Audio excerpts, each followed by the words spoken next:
Kevin Beets took a risk no one else would. The mine laughed at every crew who tried. Ancient shafts, frozen ground, equipment crushing conditions. Failure was waiting in every corner. Most turned back. Most never came back at all. But Kevin went in anyway. No safety net, no backup, just skill, just guts, just the belief that the mine's treasure was his for the taking.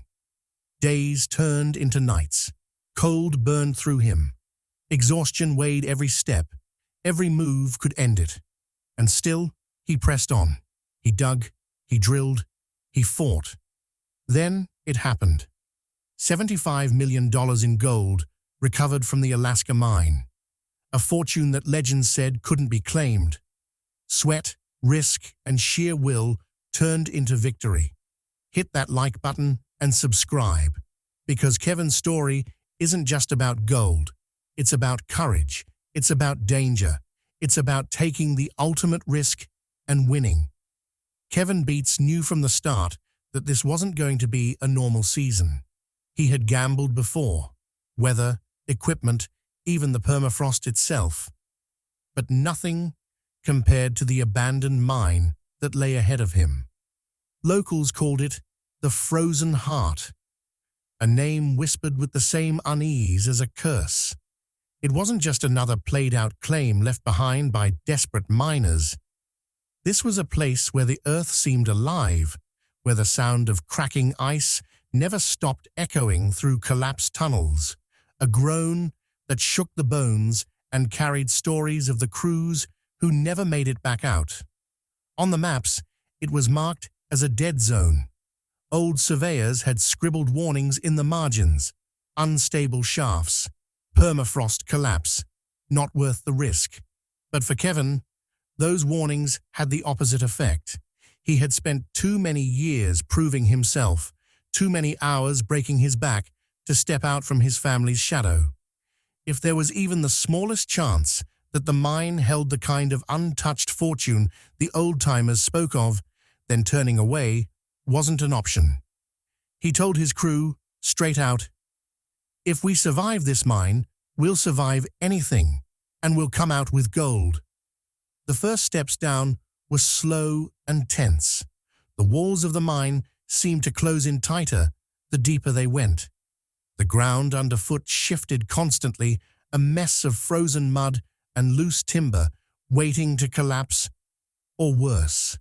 Every sound was amplified: boots scraping on ice, the groan of cables, the constant drip and crack of melting permafrost beneath them.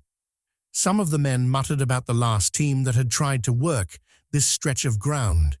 They had brought in heavy gear, even modern excavators, but they never lasted more than a few weeks. What was left of their camp had been buried by a shaft collapse, and the machines that survived were twisted wrecks still rusting in the frozen mud. Kevin pushed ahead anyway.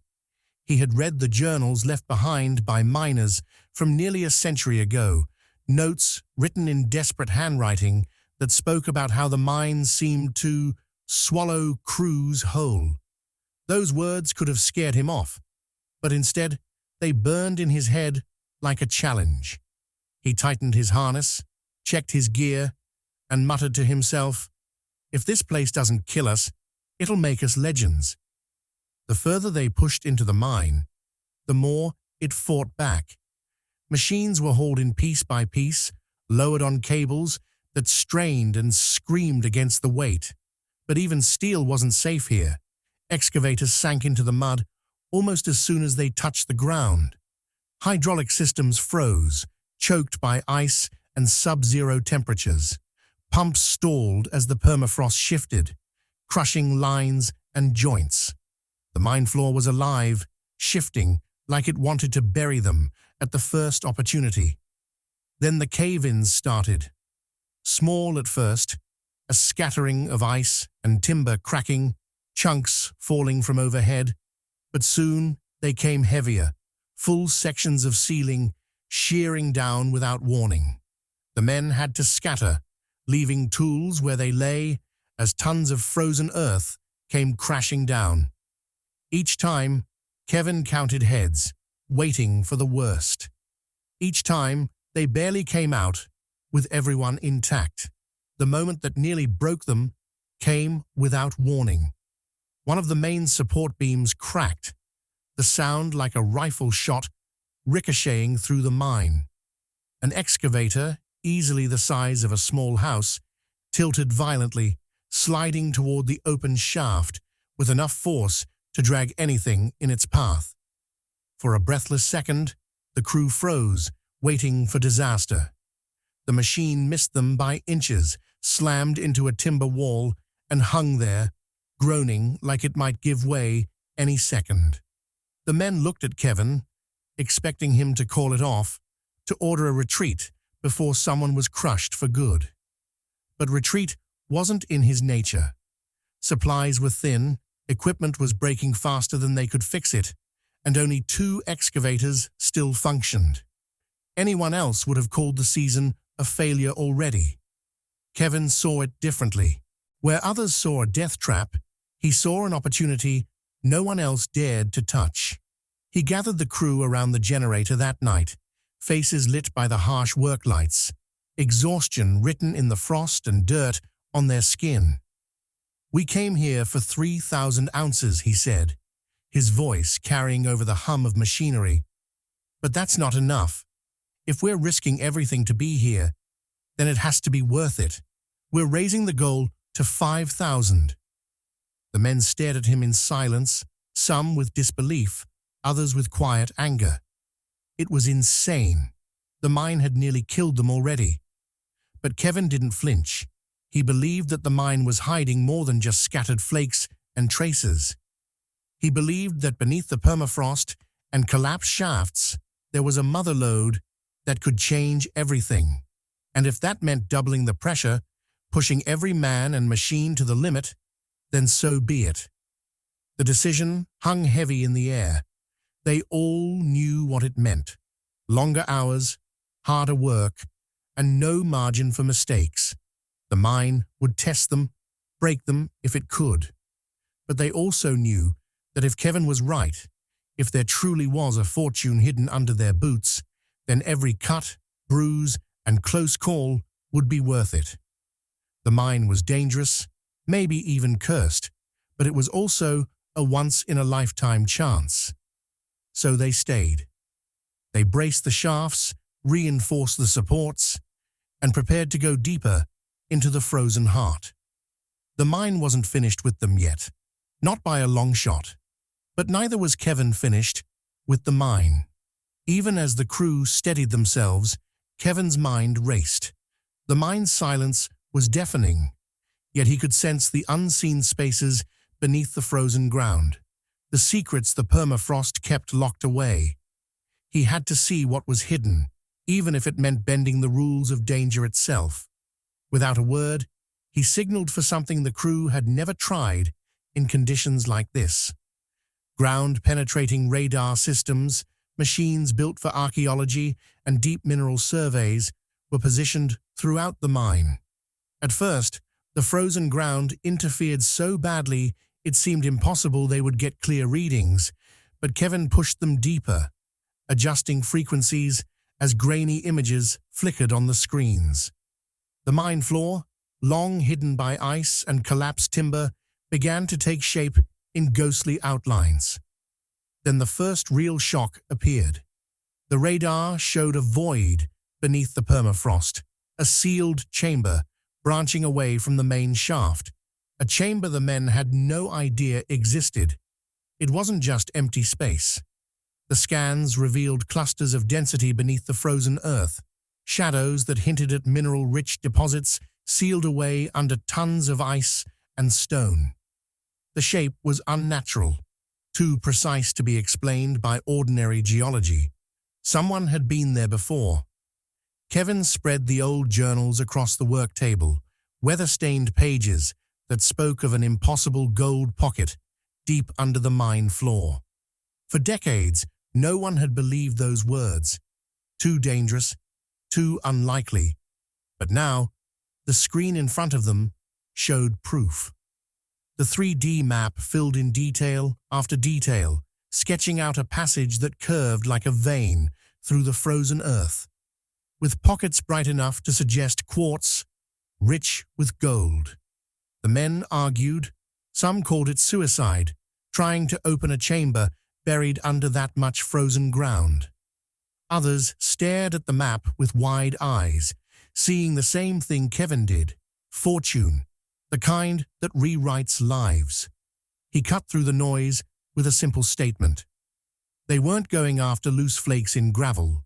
They weren't chasing dust in the dirt. They would open the chamber. Whatever had stopped the miners before them, whatever had sealed that pocket nearly a century ago, they would face it head-on. The plan was reckless, but it was also their only shot at something greater than survival. The next days were a blur of engineering, welding, and sheer determination. Steel supports were lowered into place, forming a skeletal framework around the mine's weakest points. Anchors were drilled into frozen stone, beams bolted together to fight against the earth itself. The site transformed from a death trap into something that looked almost like a fortress. The permafrost continued to shift. The ground shook with every collapse, but little by little, a shaft opened into the hidden chamber. It was a hole no one alive had seen since the early 1900s. When the descent finally began, the mood shifted. Helmets clicked on, headlamps cutting narrow cones of light into the dark throat of the shaft. Every step was heavy, the air colder and drier with each foot down. The chamber was alive with ghosts of the past. Rusted lanterns clinging to timber, picks bent and broken, corroded nails scattered like bones. Along one wall, initials carved into the frozen wood, their edges blurred by time and ice, told the silent story of the men who had once worked here and never come back. The shaft plunged deeper than expected, over 120 feet straight into silence. The ground crunched under their boots, ice mixed with ancient dirt, and the weight of a century pressed down on their shoulders. Nobody spoke for long stretches. Only the creak of ice settling through unseen cracks filled the air. Finally, Kevin broke the silence with words barely above a whisper. "We're walking straight into someone else's unfinished dream." No one replied, but every man understood. They were trespassers in a place abandoned by history, finishing a job that had ended in failure for the men who started it. At the bottom of the shaft, the beam of a flashlight caught something unusual. Quartz veins, white and sharp against the dark frozen earth, shimmered faintly. At first it looked like ice crystals, delicate and fragile, but as the light shifted, flecks of gold flashed back.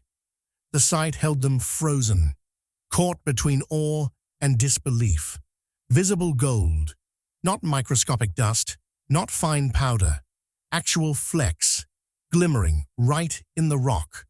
One of the geologists crouched, brushing a hand over the streaks. His voice cracked when he spoke. "This is textbook bonanza. This is what legends are built on." The words set the crew in motion. A makeshift sluice was dragged into place, pieced together from the limited gear they could move underground. Men worked knee-deep in freezing mud, feeding rock and sediment through by hand, their breath fogging in the frigid air. The rhythm was frantic: shovel, dump, wash, repeat, every man driven by the knowledge of what shimmered in those walls. Hours bled together until the first cleanup tray was lifted, heavy and wet. The gold sat in it like fire against the steel. 68 ounces in a single pass. Over $130,000 at today's price, pulled out in less than a day's effort. The crew erupted, shouts echoing so loud the chamber seemed to shake. After all the danger, all the equipment lost, and near misses, they were finally looking at proof that the mine wasn't just curse and myth. It was real, and it was richer than any of them had dared to say aloud. Exhaustion gave way to adrenaline as they pressed on, feeding more rock into the sluice, every pan heavier than the last. No one wanted to stop. The mine had tried to bury them, freeze them, starve them out, but now it was yielding treasure. For the first time since setting foot in the frozen heart, the men believed they might actually walk away, not just alive, but triumphant. Fueled by that belief, they pushed harder than ever, refusing to let fatigue dictate their pace. Days blurred into nights, the rhythm of digging, hauling, and washing becoming almost hypnotic. For 4 relentless days, the crew ran their makeshift sluices without pause. Buckets clanged, pumps groaned, shovels scraped against frozen earth, and still they pressed on. Every pan grew heavier than the last, every tray catching more gold than seemed possible. When the tally finally came in, the numbers stunned even Kevin. Over 2,500 ounces had been pulled in less than 96 hours. At market value, the haul crossed $15 million before anyone had time to breathe. The men celebrated, but only for a heartbeat. The mine refused to let them enjoy their success. Generators strained and finally gave out, sputtering to silence one after another. Without them, the entire operation threatened to grind to a halt. Instead of surrendering, they improvised. Backup power systems were dragged into place, men working around the clock to keep the lights on as frozen ground threatened to swallow everything. By the third night, exhaustion was etched into every face. Fingers went numb, boots filled with icy water, muscles burned from overwork, but Kevin wouldn't allow retreat. "You don't walk away from a miracle," he told them, his voice hoarse but unshaken. The mine seemed to sense what was happening, as if it hated the thought of giving up its secrets. Storms rolled through, temperatures plunging so low that metal became brittle and equipment seized. Ice formed faster than they could clear it, and the permafrost itself surged, threatening to collapse everything they had built. Each moment tested their resolve, but the gold flowing out of the sluice boxes drove them onward. By the 5th day, Kevin ordered more scans. If they had struck this much gold in such a short span, he wanted to know exactly what they were standing on. The results nearly stopped his heart. The quartz vein that had given them their first glimpse of fortune didn't end a few yards into the chamber. It stretched. The scans traced it running under the mine for over 2 miles, uninterrupted, a glowing artery beneath the frozen earth. Core drilling confirmed the impossible. Every sample came back strong, gold running thick and consistent, the purity steady across the entire vein. The geologists compared it to a river frozen in time, a natural treasure vault carved by ancient forces. If they mined the whole vein, the estimates put the yield at $75 million or more, enough to crown this mine as one of the richest single finds in Alaska's modern history. The crew, exhausted and battered, found new energy in the discovery. They gave the vein a name, the Frozen Fortune. The words spread through camp like wildfire, whispered with reverence, half in disbelief, half in awe. What had once been called the Frozen Heart, cursed ground where crews vanished and machines were destroyed, now had a second identity, one that spoke of fortune and rebirth. For Kevin, it was vindication. Years of working to prove himself, years of chasing his own legacy separate from his family name, all came to this. He declared the mine the richest claim he had ever touched. And for the first time, the men began to believe they might not only meet his impossible goal, but shatter it. Yet fortune never comes without a shadow. Word traveled fast, faster than Kevin could have imagined. Other mining operations began to circle, setting up claims nearby. Some came with legitimate paperwork, others came with no documentation at all, only ambition and greed. Rumors spread through town bars and along radio channels. Rivals were watching, waiting for the right moment to challenge the claim. The gold had drawn them like blood draws sharks.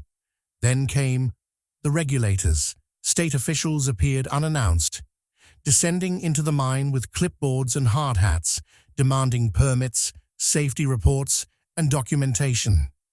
They walked among the machines, eyeing every support beam and power line, asking sharp questions about environmental impact and worker safety. It was the worst possible moment. The crew already stretched thin, their defenses fraying. Kevin's lawyers scrambled, pulling late nights to lock down the mineral rights before any loophole could be exploited. Paperwork flew back and forth, stamped and counter-stamped, while in the mine below, the men kept shoveling. The fight had shifted. It was no longer just a battle against ice, permafrost, and exhaustion. It was a battle on every front, against rivals circling like vultures, against regulators questioning their every move, against whispers of claim disputes ready to tie everything up in court. The mine was no longer just a dig site. It had become a fortress under siege, and Kevin found himself at the center of it, guarding not only gold, but the legacy of every man who had risked his life to stand there. But the pressure didn't stop at the mine entrance. Every external threat seeped into the minds of the crew, coloring their glances, sharpening their tempers. With only a few hundred ounces left to hit the 5,000-ounce target, the adrenaline that had carried them through endless shifts began to crack, replaced by raw paranoia. Every glance at the sluice box, every pan weighed on the scales, carried the weight of expectation. Men who had once laughed over coffee now snapped at each other over small mistakes. The gold was close enough to taste, yet that nearness gnawed at morale. Instead of relief, it bred suspicion, each man wondering if fate itself would snatch the finish line away at the last possible second. The mine seemed to conspire against them. A sudden collapse tore through their access tunnel, ripping away timber supports and swallowing tools, fuel drums, and supply caches in its path. When the dust settled, a twisted wreck remained, ice and debris, choking the lifeline they had fought so hard to carve into the earth. Machines sat stranded, their tanks empty. Men cursed as they clawed through the wreckage, retrieving what they could. The disaster landed like a hammer blow, a reminder that no amount of planning could tame the mine's fury. Then came the injuries. Frostbite crept into fingers and toes that had been exposed too long in sub-zero conditions. Exhaustion set in as men worked past the point of collapse, their bodies wrung dry by constant effort. Some collapsed outright, dragged from the dig face by their comrades, eyes hollow with fatigue. The medical supplies emptied faster than they could refill them, every bandage and medication stretched beyond its purpose. For the first time, whispers of quitting echoed through the camp. But outside the mine, the world was listening. Rumors of the Alaska motherlode spread across markets, investors, and headlines. Gold prices ticked upward with each retelling of the strike. For global traders, it was a story of supply and demand. For Kevin's crew, it was fuel to push forward. The mine had become more than a dig site. It was a symbol, its riches already moving the gears of economies far from the Alaskan wilderness. In the midst of collapse, Kevin refused to retreat. He dropped his title of boss and took up a shovel himself, leading a rescue dig to clear the ruined tunnel. His gloves bled mud and ice, his back strained, but he matched every man's effort, proving leadership in the only way that mattered, by sharing the pain. His voice, ragged but unyielding, cut through the gloom. They hadn't bled this long to walk away now. That determination rekindled something in the others. If he wouldn't quit, neither would they. By the time the tally crossed the threshold, Kevin had become more than just a miner. His name joined the lore of modern gold rush icons, a figure whose story carried weight beyond ounces and dollars. Analysts across the industry declared his mine strike the last great Alaska discovery, a find that belonged in the same breath as the Klondike and Nome. He had done what few thought possible, turned a cursed mine into a vault of unimaginable wealth. The shadow of his family hung heavy in the celebration. The Beets name carried weight in mining circles, but Kevin had always felt the need to prove himself on his own terms, and standing on the pile of gold they had clawed from the frozen earth, he had done exactly that. The mine had devoured strength, yes, but in return, it had crowned him with his own legend. The site itself took on a life of its own. People spoke of it in half-whispers, half-myths, a place as dangerous as it was rewarding. Stories of collapses, freezing conditions, and near-deaths spread just as quickly as tales of unimaginable fortune. The mine was no longer just geography. It was a legend, half cautionary tale, half promise of riches that would live long after the last ounce was hauled away. And still, the frozen earth groaned and cracked, as if keeping back secrets not yet revealed. When the dust settled, the final tally shocked even the boldest predictions: $75 million in recovered gold. No single number could capture the frost, blood, and fear that went into that sum, but it stood nonetheless, cold and undeniable, written into the books of mining history. The outside world descended almost instantly. Media crews hauled cameras and lights into the mine, eager to capture the man who had defied both nature and expectation. Investors lined up with contracts in hand, their eyes glittering as brightly as the gold itself.